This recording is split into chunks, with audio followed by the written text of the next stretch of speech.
A paz do Senhor, estamos de volta com mais uma lição da nossa amada revista da Escola Bíblica Dominical, a Igreja em Jerusalém.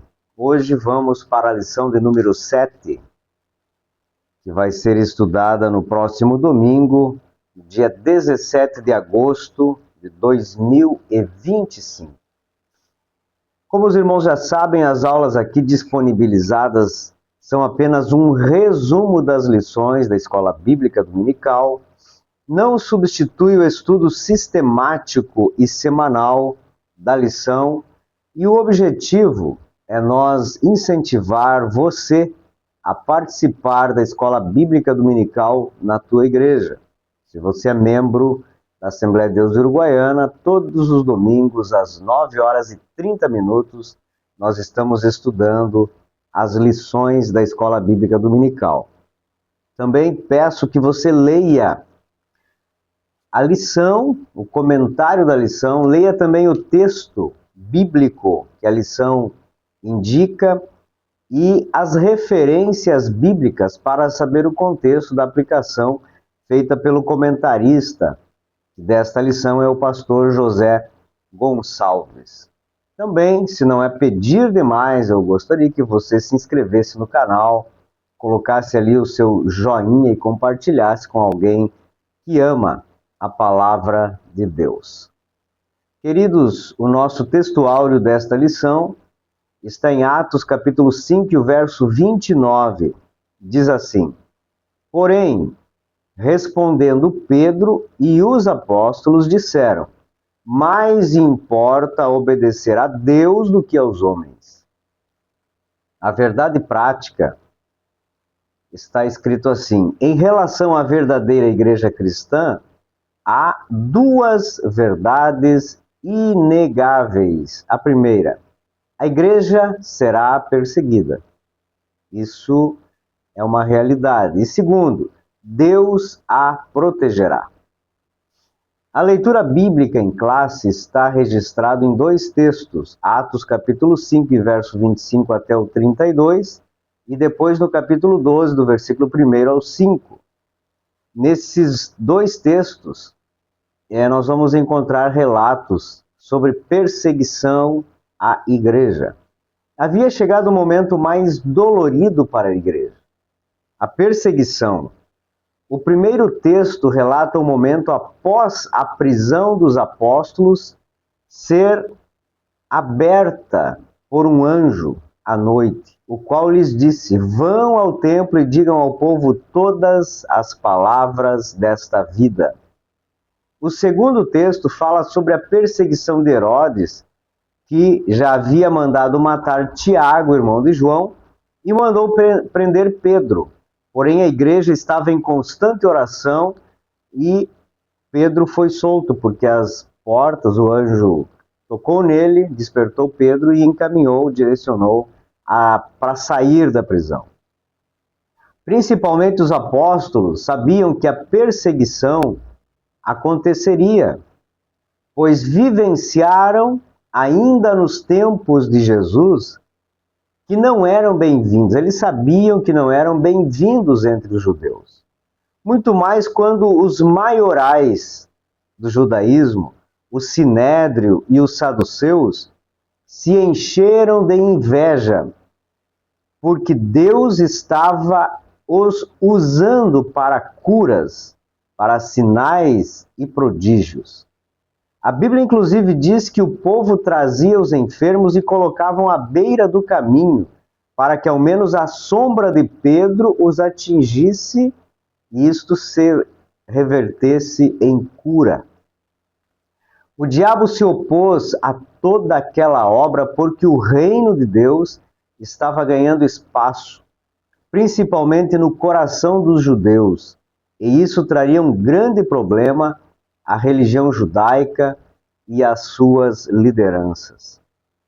Sempre que a igreja avança e ganha espaço no terreno do inimigo, haverá perseguição, mas Deus nunca abandonará a sua igreja. A introdução da nossa lição de número 7 ela traz alguns pontos que eu quero abordar com você. A proteção divina foi e é o maior motivador para a igreja enfrentar oposições e perseguições. Podemos ver isso através de relatos de missionários enviados a lugares onde o cristianismo não é aceito ou não bem aceito. As igrejas nesses lugares são corajosas e não se intimidam no enfrentamento das prisões, nem mesmo da morte. A verdadeira igreja não teme perseguição, porque assim como escreveu Paulo, a morte é lucro. Todo autêntico cristão não provocará a sua própria morte, por lógica. Entretanto, se isso acontecer, haverá o acesso direto ao paraíso de Deus, a estar com Cristo. Então, mesmo a morte, se o inimigo tentar usar a morte contra o cristão, isso é um benefício. Hoje, em especial nós brasileiros, não sabemos o que é realmente perseguição.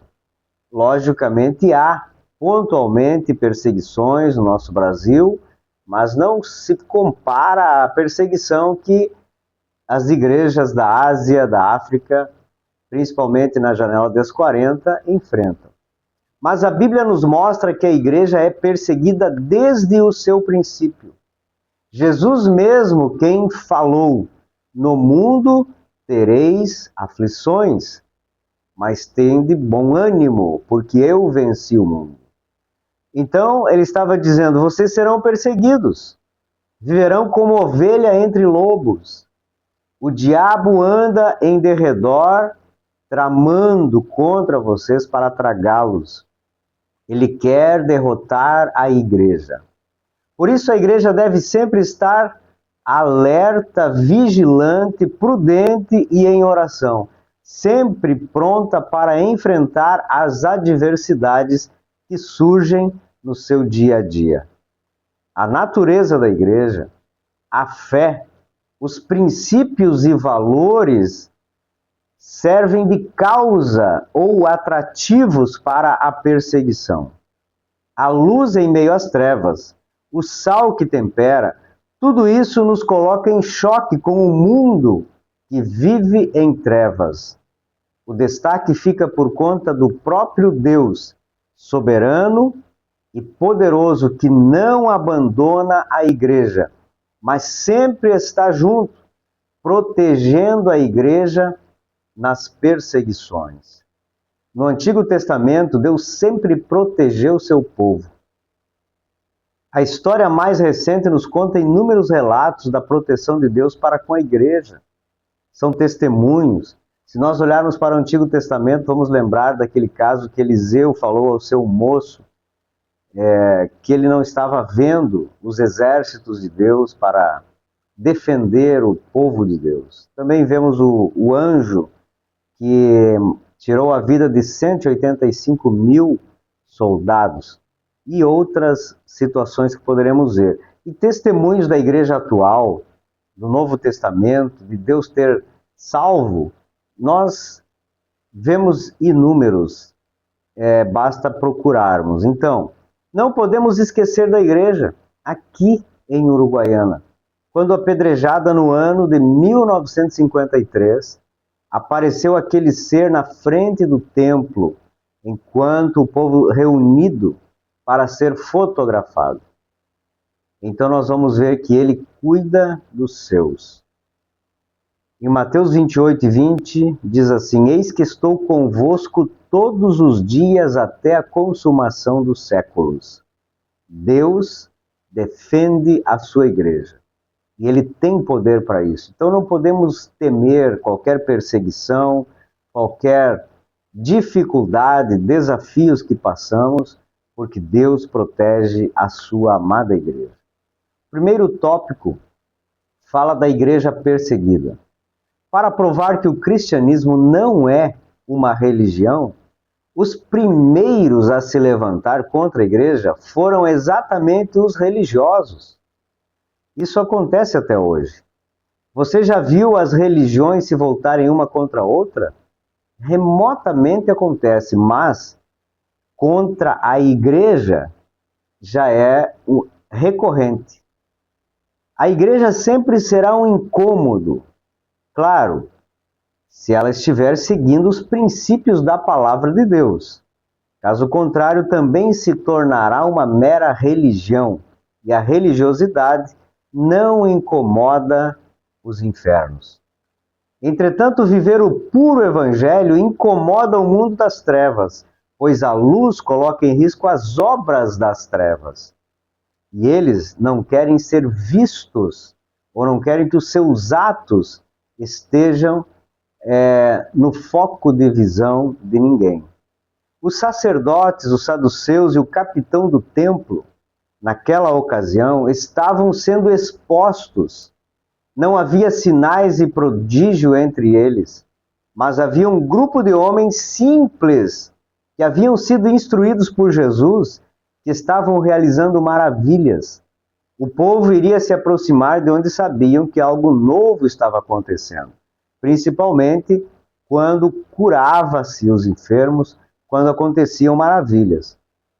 Em Lucas capítulo 20, versículos 27 ao 40, esse mesmo grupo tentou atrapalhar o ministério de Jesus. Eles tinham influência, mas não tinham poder. Tinham posição, mas não tinham aceitação do povo. Tinham autoridade terrena, religiosa e política, mas não tinham autoridade sobre o mundo espiritual, e todas estas coisas Jesus possuía. Se sentiram ameaçados, e o que tinham de armas era posição, autoridade para prender os apóstolos. Então, usaram estas armas na tentativa de parar a obra do Senhor. Algo que nunca alguém conseguiu fazer, porque o próprio Jesus disse: porque as portas do inferno não prevalecerão contra a igreja do Senhor. As duas esferas que a igreja estava sendo atacada e continua nos dias atuais são a religiosa e a política. A religiosa, por óbvio.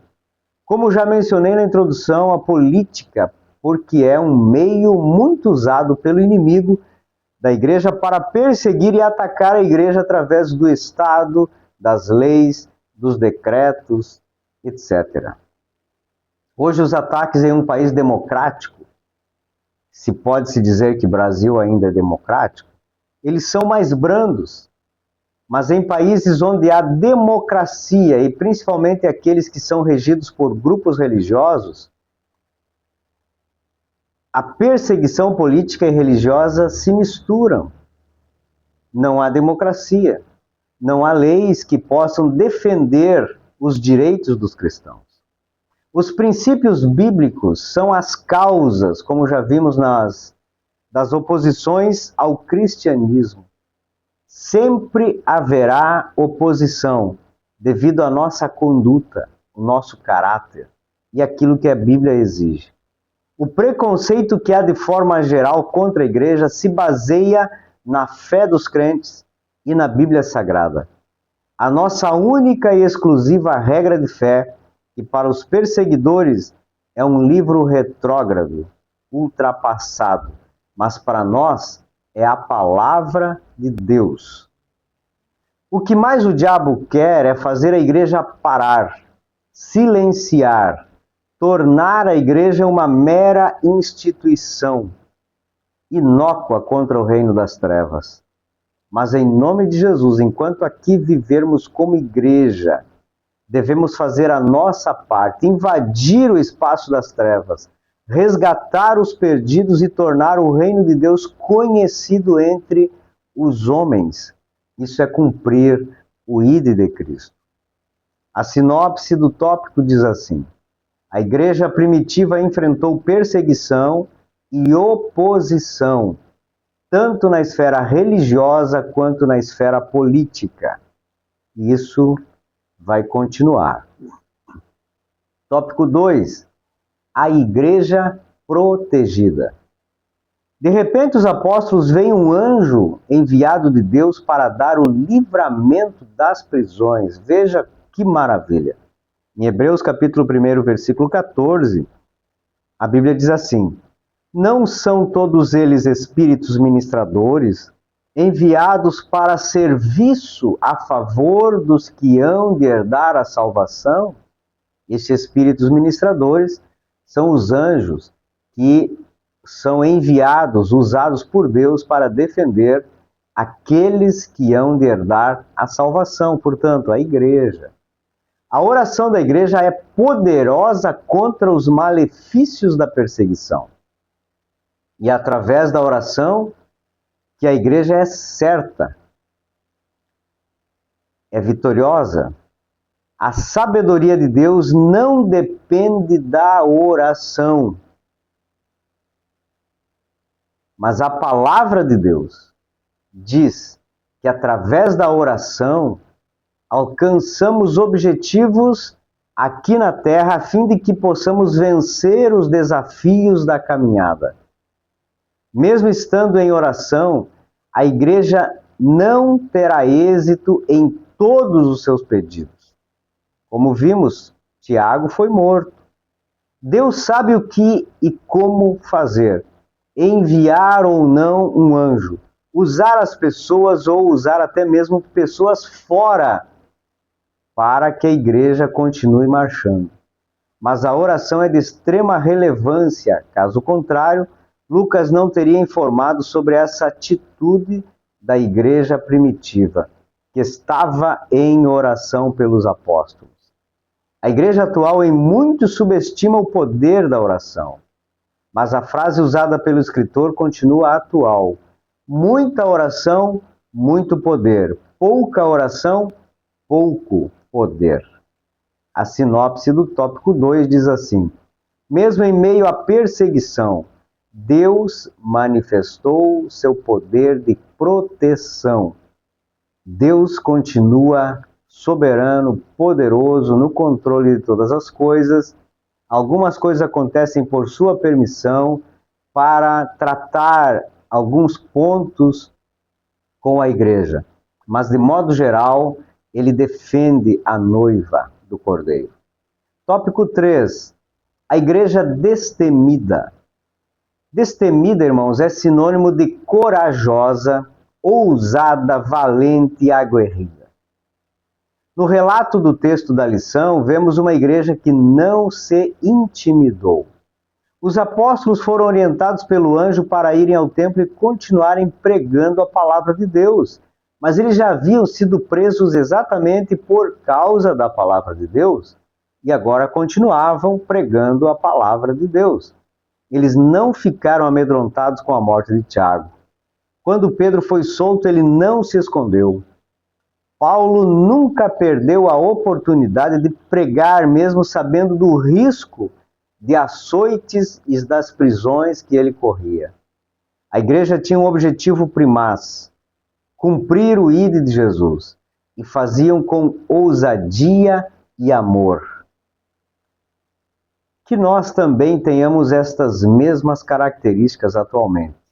Tenhamos firmes em nossos corações este propósito para não deixarmos que o medo da perseguição tenha um efeito diferente do que teve na igreja primitiva, mas que isso seja motivador para continuarmos fazendo a obra do Senhor, independente do que possa nos acontecer. Deus se responsabiliza pela igreja e pela sua palavra. A sinopse do tópico diz assim: o Espírito Santo capacitou os crentes a testemunhar com ousadia. E é isso que precisamos urgentemente em nossos dias atuais. A conclusão da nossa lição, ela diz assim: vimos como uma igreja capacitada pelo Espírito enfrenta perseguições.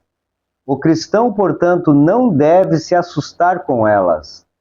No contexto do cristianismo bíblico, esta é a regra, não a exceção. Ninguém gosta de ser perseguido. Contudo, as Escrituras nos previnem a respeito da realidade da perseguição na jornada cristã. Isso não significa que o sofrimento deve ser um alvo a ser alcançado, mas que devemos estar conscientes de que não podemos evitá-lo. Portanto, nosso foco deve estar em Deus, pois Ele é quem pode nos guardar e capacitar no meio do sofrimento.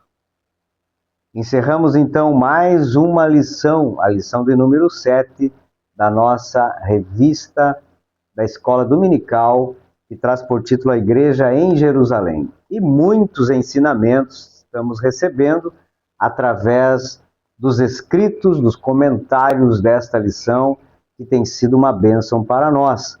Não deixe de participar da Escola Dominical, onde o professor, o pastor, estará ministrando e ensinando a igreja neste quesito, a igreja perseguida. Deus abençoe você em nome de Jesus.